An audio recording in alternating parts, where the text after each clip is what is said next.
J'aimerais dire spécialement ceci aux jeunes chrétiens. J'ai lu et étudié ma Bible durant toutes ces années. Et je puis vous dire honnêtement que aujourd'hui ce livre me dépasse entièrement. Je ne reviendrai jamais à cette lettre aux Hébreux si cela n'était pas vrai. J'ai prêché et parlé sur cette lettre depuis des années, mais aujourd'hui, elle me dépasse absolument. Devrais-je dire la lettre aux Hébreux? Il serait plus correct de ma part de dire le Seigneur Jésus, qui est révélé dans cette lettre. Oui, Dieu nous parle beaucoup plus en son Fils que ce que nous avons pu comprendre jusqu'ici. Nous n'avons rien en dehors de Jésus-Christ et nous n'avons besoin de rien en dehors de lui. Dans les temps passés, Dieu a parlé à plusieurs reprises par plusieurs prophètes. Il a dit une chose par un prophète et une autre chose par un autre prophète. Tous les prophètes étaient des parties de la parole de Dieu. Aucun prophète n'a jamais dit tout. Nous pouvons relire les prophètes et nous verrons que chacun d'eux avait un aspect spécial du message de Dieu. À plusieurs reprises, c'est le mot. En plusieurs parts. C'est la dernière parole en Christ. C'est la réunion de toutes les parties en un tout. Toutes les parties sont réunies en Christ. Cela donne à cette lettre aux Hébreux une place très très très grande, n'est-ce pas? Elle nous dit que maintenant, ici, Dieu parle en plénitude en son Fils.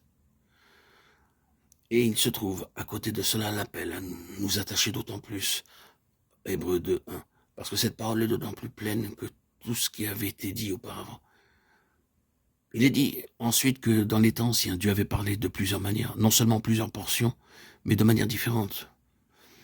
Il serait trop long de retourner à l'Ancien Testament pour voir toutes les manières différentes dont Dieu a parlé. Il a parlé d'un millier de manières différentes, quelquefois par des paroles, d'autres fois par des actes. La manière était en vérité diverse. Il nous est cependant dit ici qu'à la fin, il parle d'une seule manière, d'une manière unique, et cela en son Fils, le Fils de Dieu, et sa manière unique de parler à la fin. D'un côté, personne ne pourra recevoir quelque chose de Dieu en dehors de Jésus-Christ. Dieu refusera absolument de parler autrement que en son Fils. Si nous désirons savoir ce que Dieu veut nous dire, il nous faut venir à son Fils.